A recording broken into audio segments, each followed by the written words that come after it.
I really hate disagreeing with with this post-Gamergate crowd of Sorry, it was just funny that all those people getting so like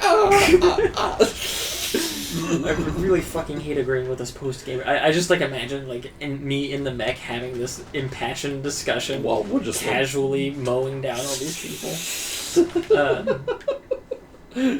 But the lady put in charge of it, I mean, obviously they think that she's no. Oh, Kathleen Kennedy? Yeah. They think she's bad because she's woke, which is stupid. Obviously, I'm not getting any woke points. But, no, her issue is that she's an executive. She's not a writer. Right. She doesn't... everything was made with financial decisions, and they should have... It feels like they really... I know that... Who was the director of The Last Jedi? Rian Johnson. I know that he didn't really want to be the full Star Wars guy. I know that J.R. or whatever. J.J. Abrams didn't want to be the full Star Wars guy because J.J. Abrams sucks ass. Sorry, but he's made some good stuff, but because he's a great starter and a horrible finisher is my thing with him. That's fair. Anybody who's seen Lost knows what the fuck. Oh yeah, he likes his mystery boxes where it's just like, and he doesn't think about any of this with no payoff. Yeah, he doesn't think about what he's gonna do with it, and sometimes he sets up something that can be a good idea later, and sometimes not. And he set up a lot of cool mystery boxes in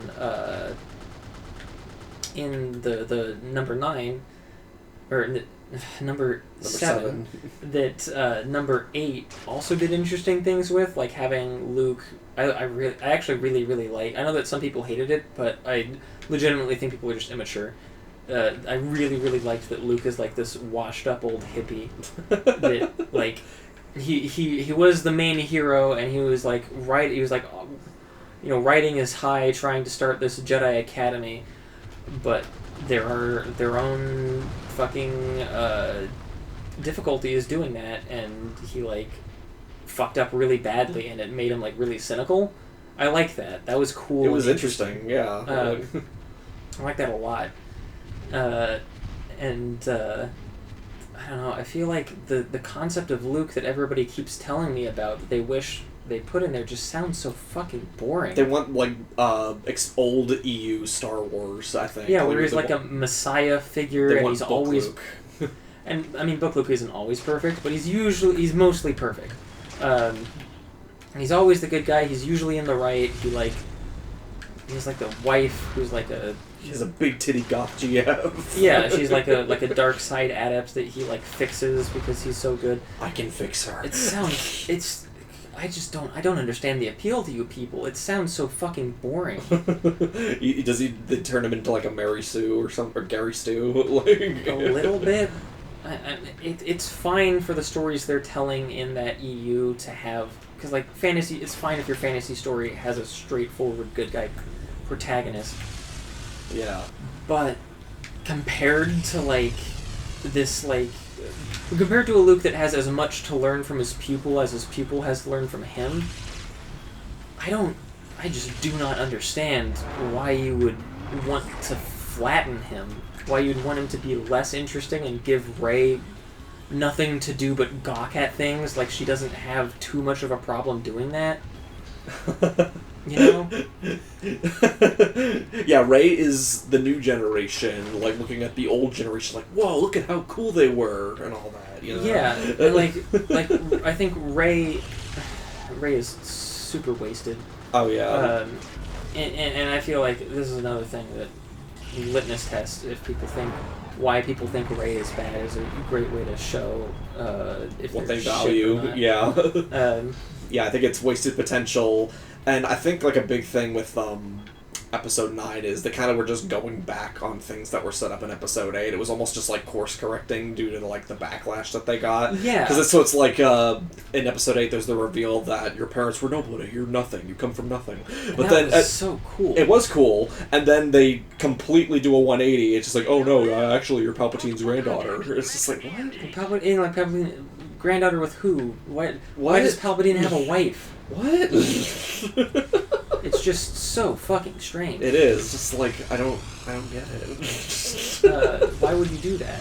Yeah, no, you're right. It's like, it's a course correction, and it feels like it was done because the person in charge of Star Wars is not a media person, not somebody who, like, cares about movies. It's an executive who is, like, trying to make money decisions based on what people would like. No, I'm shooting the fucking shit that I'm trying to defend. Yeah, this is why I feel like people shouldn't, like, influence, like, what the creators do with their stuff, because then you get that, you know. Yeah, this is what you get for doing what the fans want. Yeah, don't do that. People, yeah, and there's, like, so many people saying, like, listen to the fans. No. They're people not writers. Don't know what the fuck you're talking about. The fans are not, like, writers. If the fans had any good opinions consistently, then maybe I'd agree with you. But every fan opinion I hear, every time somebody says, listen to the fans, it's after saying the most dumbass shit I've ever heard in my life. The most brain-dead take. Like, literally, shut up. I think the one time it paid off was when people complained about the Sonic design, like... And then they changed it to make it look more like the games. Although, I think there's like a little conspiracy theory. It's like maybe that was the plan all along, is to get people talking about the movie in a negative way. Because any publicity is good publicity, you know? And then they intended to change the design later. Maybe they were hoping, like, they'd get some, like, media attention. It's like, look at this shitty Sonic, and then, I don't know. No, yeah, I agree. Well, actually, I don't agree. I don't think that's what happened, but I can see what you mean. Yeah. That's just my tinfoil hat conspiracy. Yeah, no, I think the Sonic movie was fully a heartless, shameless cash grab. Like a Garfield movie tier. Oh, yeah. It's the same goddamn thing. It's like, how many of those movies are there where it's like, you know, this well-known character, and then they're in the real human world, and, like, they're a CGI creature, and, like whoa, dude, and they gotta go scream at him. And they gotta go to the Big Apple, or something. And, like, I don't contend the fact that, contend with people's opinion that this is, like, a relatively good example of that kind of movie, but it's just not a kind of movie I have any respect for. Oh no, I'm not saying the movie's good. I'm just saying, like, I think the movie's okay. Like, I just don't have any respect for the type of movie that it is. No, but like, I'm just saying, like, that was probably the one good example I could think of fan interference of a movie. Like, oh yeah, I think fan interference can be fine on like little stuff like that, but I think, yeah, my response to that was going to be, before I sidetracked myself, holy shit, I've been doing that so much tonight, was that it's because Sonic as a movie didn't have any strong creative direction in the first place. Oh no, it's not exactly high art. Yeah. So, like, nobody had a vision for it at all at the beginning, so the fan suggestion, I think that's why the fan suggestion worked, because it's just, like, obvious good idea for what is very clearly a writer's room full of executives movie. It's a safe product meant to get you to buy more video games of Sonic and merchandise. Yeah, like launch their Sonic media franchise with the Knuckles TV show. Oh my god, I couldn't believe they did that. I guess I shouldn't have been surprised. I was not surprised at all. But, like, fucking stop with that. I'm fine with, like, making movie sequels or whatever, but it's like, oh, here's the Knuckles spin-off on Peacock. It's like, fuck off. Peacock. Peacock. Yeah, like, no they're thanks. very clearly trying to make a thing about it, and, like, so much of it feels so... I mean, I know that Sonic is and has always been kind of a corporate product, and, like, designed straightforwardly to be a mascot, but I feel like a lot of the charm of Sonic things is that, like, no one was really looking at what they were doing with it, and it's extremely self-serious, you know? Oh yeah. I feel like Sonic in the post-ironic age doesn't work as well because Sonic's cringy over-sincerity is his main appeal. Yeah. Like that's what's good about him. That's like Sonic 06 is a story is good because it's terrible. And like because it has like that's what's so great about Sonic is that it just has so much heart put into this. I don't know. Like if whether or not the idea is good, they put a lot of heart into it. And like the Sonic anime also very self-serious and has a lot of fucking moments. Sonic X. Yeah. Like